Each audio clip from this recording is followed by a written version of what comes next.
नाजरीन, जब से इमरान खान की हुकूमत खत्म हुई है, पाकिस्तान की हालत बद से बदतर होती जा रही है। हालांकि इम्पोर्टेड हुकूमत महंगाई के खात्मे के दावे के साथ हुकूमत में आई थी, मगर हालात ये हैं कि महंगाई आसमान को छू रही है। पाकिस्तान की माशी हालत मजीद पतली होती जा रही है और लोगों का इस हुकूमत से एतमाद उठता जा रहा है। दूसरे ममालिक इस हुकूमत के साथ मुआहदे नहीं कर रहे, IMF से भी मजीद कर्ज नहीं मिल पा रहा। बैरून मुल्क मुकीम पाकिस्तानियों ने भी पाकिस्तान में पैसा भेजना बंद कर दिया है, जबकि इमरान खान की हुकूमत में ये सब कुछ ठीक चल रहा था। बैरून मुल्क पाकिस्तानियों ने इस माली साल के पहले 11 महीनों में मजबूरी तौर पर 8.24 अरब डॉलर की तरसीलात ज़र भेजी।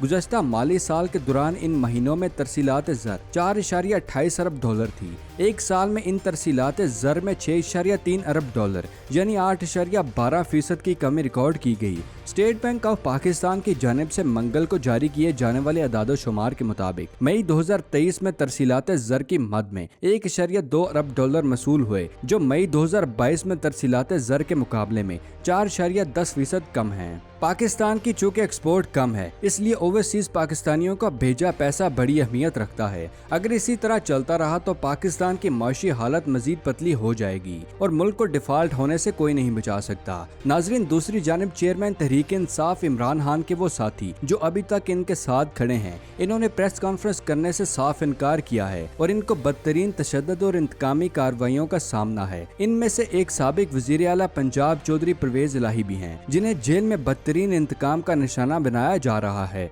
इन्होंने मीडिया से गुफ्तगू में जो बातें कही सुनकर रोंगटे खड़े हो जाते हैं कि किस तरह का सलूक इमरान खान के साथियों पर किया जा रहा है। पाकिस्तान तहरीक इंसाफ के सदर और साबिक वजीर आला पंजाब चौधरी परवेज इलाही ने कहा कि 10 रोज से जेल के छोटे से कमरे में बंद हूँ, तबीयत ठीक नहीं, इसके बावजूद घर वालों से मिलने नहीं दिया जा रहा। कमरा अदालत में सहाफियों से गुफ्तगू करते हुए चौधरी परवेज इलाही ने कहा कि मेरी तबीयत ठीक नहीं है और मैं 10 रोज से जेल के छोटे से कमरे में बंद हूँ। जेल के कमरे में हवा के लिए पंखा कभी चलता है और कभी नहीं। घर वालों से मुलाकात भी नहीं करवाई जा रही। 10 दिन से एक ही शलवार कमीज पहनी हुई है। मेरी दवाइयाँ मुझ तक नहीं पहुँचाई जा रही। सहाफी ने सवाल किया कि चौधरी साहब, क्या आप तहरीक इंसाफ को छोड़ने जा रहे हैं? इस पर इन्होंने जवाब दिया कि मुझे मिलने नहीं दिया जा रहा, प्रेस कॉन्फ्रेंस कैसे कर दूं? इधर भी मीडिया से बात नहीं करने दी जा रही। आप मेरी हालत देख रहे हैं। इस हालत में पेश किया है। चौधरी परवेज इलाही की जिला कचहरी में पेशी के मौके पर पुलिस ने मीडिया का कमरा अदालत में दाखिला बंद कर दिया। पुलिस ने सहाफियों को धक्के दिए और मजीद कवरेज से रोक दिया गया।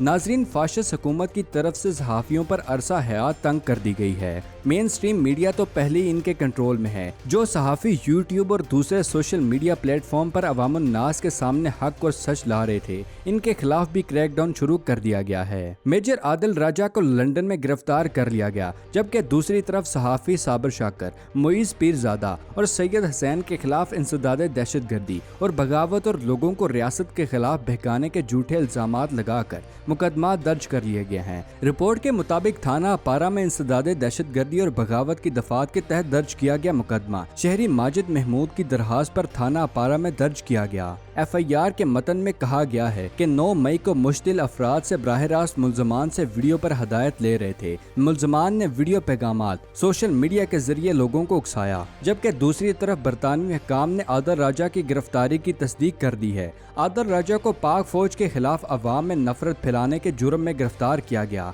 आयद इल्जामात के मुताबिक वो सोशल मीडिया पर पाकिस्तानी इदारों के खिलाफ नफरत अंगेज मवाद शेयर कर रहे थे। इससे पहले इतलात सामने आई थी कि पाक फौज और आर्मी चीफ के खिलाफ बयानबाजी पर मेजर रिटायर आदिल राजा के खिलाफ लंदन पुलिस ने तहकीकात शुरू कर दी हैं। पुलिस की जानिब से इनको नोटिस में कहा गया था कि आपने यूट्यूब और ट्विटर पर बरतानवी कवानीन की खिलाफ वर्जी की, फौरी तौर पर पेश होकर अपना मौक़िफ़ वाज़े करें। बताया गया कि मेजर रिटायर आदिल राजा के खिलाफ पाकिस्तानी अथॉरिटीज़ ने मुख्तलिफ शिकायत दर्ज करवाई थी। इनके खिलाफ ताज़ा तरीन शिकायत 9 मई से मुतल्लिक थी। आदिल राजा और साथियों के खिलाफ रियासत पाकिस्तान मुखालफ जज्बात उभारने की शिकायत दर्ज हैं। इल्जामात में कहा गया है कि इन्होंने फेक न्यूज़ फैलाई जिससे रियासत पाकिस्तान को गैर मुस्तहकम करने की कोशिश की गई। इससे पहले भी सहाफ़ी अरशद शरीफ का मुल्क में जीना हराम किया गया। जब वो बैरून मुल्क चले गए, वहाँ से मंसूबे के तहत इन्हें कत्ल करवा दिया गया, जबकि 1 माह से ज़ायद अरसे से सहाफ़ी इमरान रियाज का कुछ पता नहीं। पाकिस्तान तहरीक इंसाफ के کے چیئرمین عمران خان نے کہا ہے کہ 9 مئی کے واقعات کا ذمہ دار وہ ہیں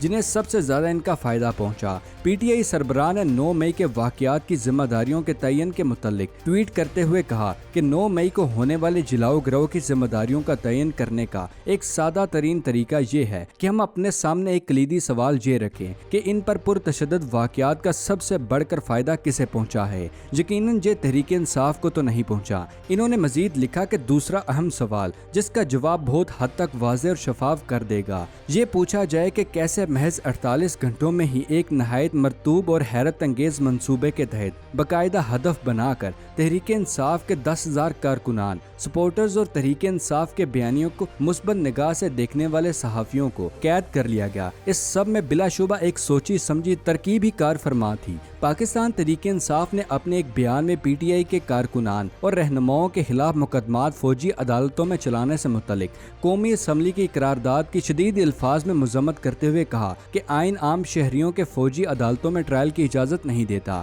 پاکستان تحریک انصاف نے 9 مئی کے واقعات میں ملبوس افراد کے خلاف مقدمات فوجی عدالتوں میں چلانے سے متعلق قومی اسمبلی کی قرارداد پر رد عمل دیتے ہوئے کہا کہ انہیں جلاؤ گھراؤ اور فوجی تنصیبات پر حملوں میں ملبوس افراد کے تحفظ فراہم کرنے کی کوشش قرار دیا ہے۔ عمران خان کی نیب کے ہاتھوں گرفتاری کے بعد 9 مئی کو ہونے والے پرتشدد واقعات اور جلاؤ گروہ میں ملبوس افراد کے کیسز آرمی ایکٹ کے تحت چلانے کی قرارداد منظور کی تھی۔ یہ قرارداد وفاقی وزیر دفاع خواجہ آصف نے پیش کی تھی، جسے کثرت رائے سے منظور کیا گیا۔ دوسری جانب سمندری طوفان بپھر جوائے کا کراچی سے فاصلہ کم ہو کر 350 کلومیٹر رہ گیا ہے، جس کے باعث شہر میں گرد و آلود ہوائیں چلنے لگی اور بعض مقامات پر مٹی کا طوفان بھی آیا۔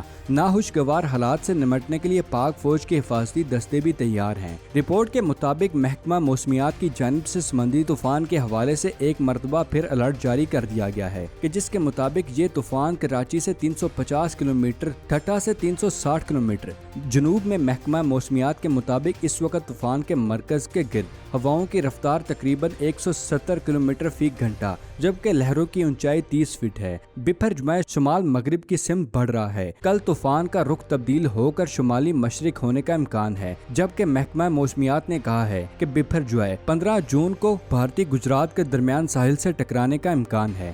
دوستو، یہ تھے اب تک کی کچھ تازہ ترین اپڈیٹس۔ ملتے ہیں اگلی ویڈیو میں، تب تک کے لیے دے اجازت۔ شکریہ، اللہ حافظ دوستو۔